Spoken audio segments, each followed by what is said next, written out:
The obsidian halls of the Crithian warship hummed with a frequency that made human bones ache.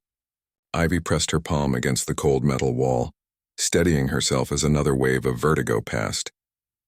3 months aboard the Bloodfang, and she still hadn't adjusted to the subharmonic engines that the apex predators of the galaxy preferred.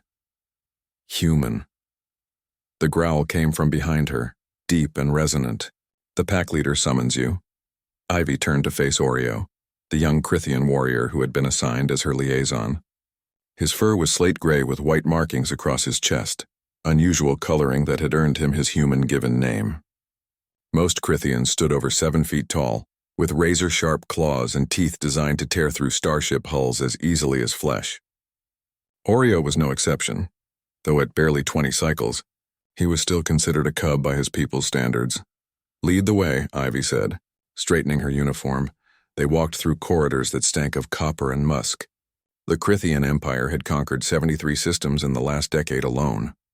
Humanity had been spared only because Earth offered something unique: medical expertise. While Crithians were nearly indestructible in combat, their advanced regeneration came with a cost: genetic degradation that their own physicians couldn't solve. That's where Ivy came in.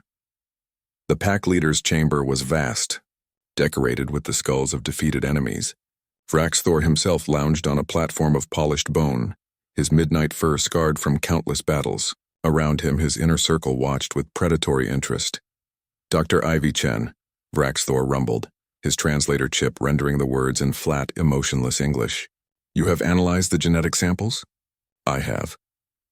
Ivy pulled out her data pad, refusing to show fear despite every instinct screaming at her to run. "The degradation is accelerating in your younger generations. Within 3 cycles, cubs will start dying before reaching maturity." A collective snarl rippled through the chamber. "And?" Vraxthor leaned forward, his amber eyes fixed on her. "I can fix it, but I'll need access to your genetic archives and cooperation from your breeding pools." "Impossible," one of the pack leaders spat. "No outsider has ever—" The sound of tearing metal cut through the objection. A younger Crithian burst through the side entrance, blood matting his fur. Ivy recognized him immediately. Kessa, one of Oreo's littermates. "Attack." Kessa gasped. "The Zynthian raiders, they've breached Sector 7. Chaos erupted. Warriors poured from the chamber, their war cries shaking the bulkheads. In the confusion, Ivy found herself pushed aside, forgotten. She scrambled toward the wall as massive bodies thundered past. That's when she heard it. A small, broken whimper from the shadows. Ivy turned and saw a tiny Crithian cub, no larger than a terrier, cowering behind a pillar. Blood seeped from a massive gash across his shoulder, the kind of wound that would kill a human child in minutes. Without thinking, Ivy dropped to her knees and crawled toward him. The cub bared his teeth, pupils dilated with pain and terror. "Stay back. Easy, little one," Ivy whispered, her hands empty and open. "I'm a doctor. Let me help. You're prey. Maybe, but prey can be useful." She inched closer, her movements slow and deliberate. "That wound needs treatment now, or you'll bleed out before anyone comes back." The cub's legs trembled. He couldn't have been more than 5 cycles old. Ivy reached into her medkit and pulled out a coagulation spray, one she'd modified specifically for Crithian physiology. "This will hurt, but it'll save your life. Do you trust me?" Golden eyes met hers, calculating, afraid. Finally, the cub gave a tiny nod. Ivy worked quickly, spraying the wound and wrapping it with synthetic bandaging. The cub hissed and whimpered but didn't pull away. As she tied off the last strip, her fingers brushed against another scar on his shoulder. Older, poorly healed. "Who did this to you?" she asked softly. "Training accident," the cub mumbled. "The healers said it would fade." Ivy examined the scar, recognizing the signs of genetic degradation. The wound had tried to heal but couldn't complete the process. She pressed her palm against it, feeling the distorted tissue beneath the fur. "You're one of the affected ones," she said. "The genetic cascade, it's already started in you." The cub looked up at her, and for the first time Ivy saw something other than predatory instinct in a Crithian's eyes. She saw fear. Real childlike fear. "Am I going to die?" Ivy pulled the cub close, her arms wrapping around his small, trembling body. "Not if I have anything to say about it." The sound of heavy footsteps announced Oreo's return.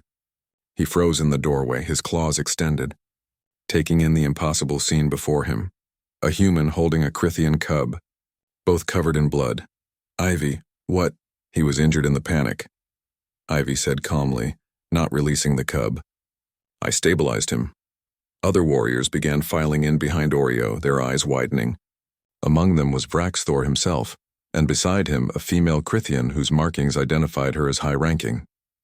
The female rushed forward with a strangled cry. Six, my son! The cub, Six, pulled away from Ivy and stumbled toward his mother. But before she could reach him, he turned back. Mother, she saved me. The human saved me. The chamber fell silent. The female Crithian, who Ivy now realized must be one of Vraxthor's mates, approached slowly. Her gaze moved from Six to Ivy, then down to the medical supplies scattered on the floor. You touched my son's scar, she said, her voice barely above a whisper. The old one, Ivy nodded. Yes, it's a symptom of the genetic degradation. He's one of the cubs who won't survive without treatment. Vraxthor stepped forward, his massive frame casting Ivy in shadow. But when he spoke, his tone had changed. 3 years ago, a human medical team came to the frontier colonies. They were attacked by pirates. We found their ship destroyed, all crew killed. He paused, his eyes narrowing. All except one, a female doctor who had barricaded herself in the medical bay with 17 wounded colonists, including 5 Crithian cubs from a transport ship. Ivy's breath caught. When we breached the bay, Vraxthor continued, we found the doctor had treated all the wounded human and Crithian alike. She had used her own blood to synthesize a universal coagulant when supplies ran out. She nearly died from blood loss, Oreo's eyes widened. The savior of Outpost 12, the legend said. They said she was a myth, Vraxthor finished. But I saw her face.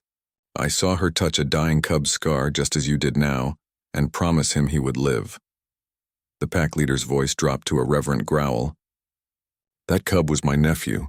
The female beside him bowed her head. My sister's son. He lives because of you.